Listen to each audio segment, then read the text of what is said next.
पिताजी जल्दी चलिए, वरना मैं आज स्कूल में देरी से पहुंचूंगा। मेरी टीचर बहुत गुस्सा करती है। हाँ हाँ बेटा, अभी चलते हैं, बस 2 मिनट रुको। तभी रमेश की पत्नी कमरे से बाहर आती है और रमेश से कहती है, सुनिए जी, आज शाम को आप ऑफिस से जरा जल्दी घर आ जाइएगा।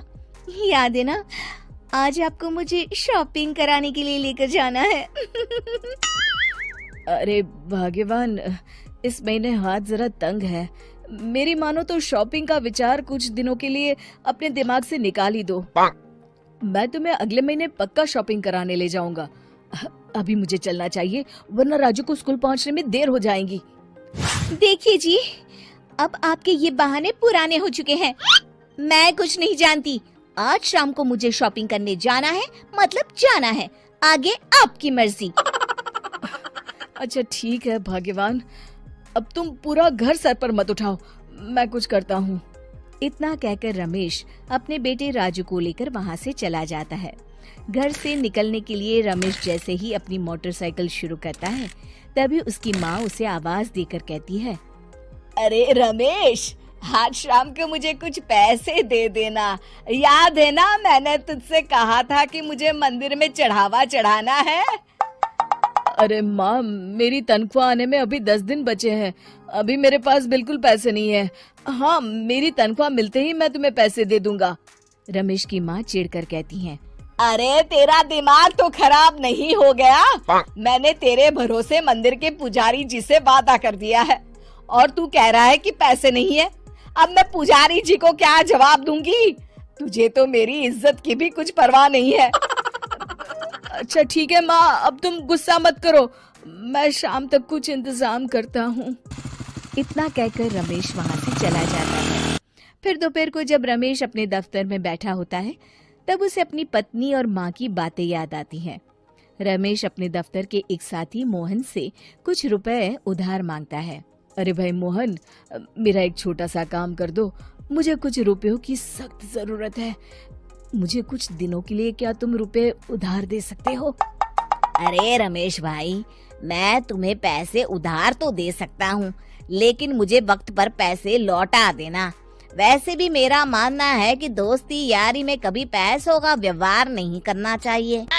ये कहावत तो तुमने सुनी ही होगी कि उधार प्रेम की कैंची है। मैं नहीं चाहता कि पैसों को लेकर हमारा रिश्ता खराब हो। अरे मोहन, तुम बिल्कुल चिंता मत करो, मैं तुम्हारे पैसे वक्त पर लौटा दूंगा। फिर मोहन रमेश को पैसे दे देता है।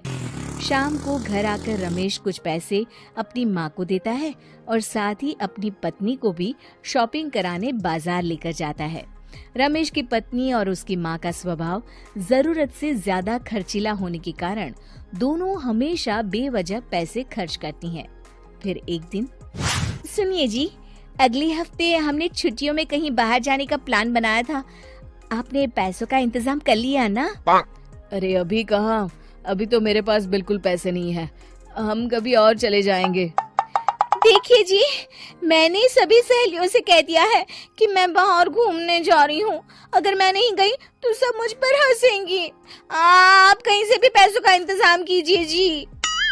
इतना कहकर रमेश की पत्नी वहाँ से चली जाती है। वहीं दूसरी तरफ रमेश की माँ भी तीर्थ यात्रा जाने की जिद करती है और रमेश से पैसे मांगती है।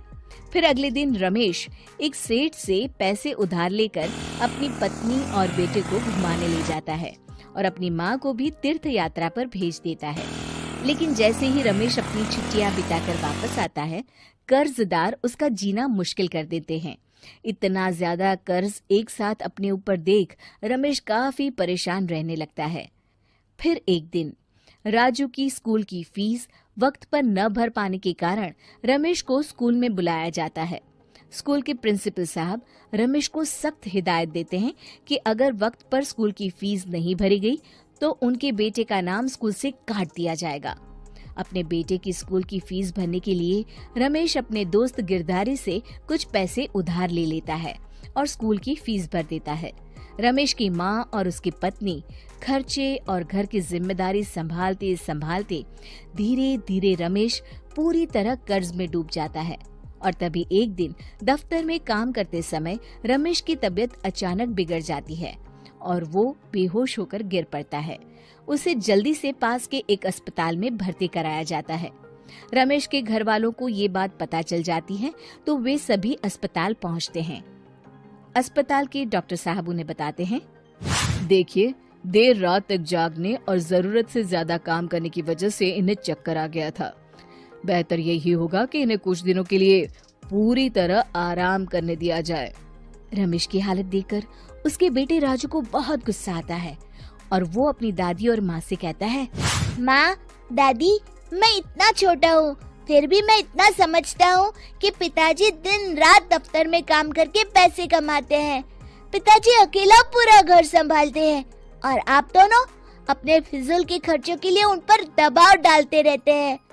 आज पिताजी की हालत के जिम्मेदार तो आप दोनों हैं। राजू की समझदारी भरी बातें सुनकर रमेश की माँ और पत्नी को अपनी गलती का एहसास होता है और दोनों की आंखों में आंसू आ जाते हैं। फिर कुछ दिनों के बाद रमेश की तबीयत एकदम अच्छी हो जाती है और वो पहले की तरह अपने काम पर जाने लगता है। रमेश की माँ और पत्नी अब उसे किसी प्रकार की कोई तकलीफ नहीं देते और ना ही उससे किसी चीज की मांग करते हैं। फिर देखते ही देखते रमेश अपने कर्ज के सारे पैसे चुका देता है। उसकी जिंदगी पहले की तरह अच्छी हो जाती है और वो अपने परिवार के साथ खुशी खुशी रहने लगता है। शिक्षा, हमारे रिश्ते एक तराजू की तरह होते हैं जिसकी दोनों ओर जिम्मेदारी और समझदारी का वजन बराबर होना चाहिए।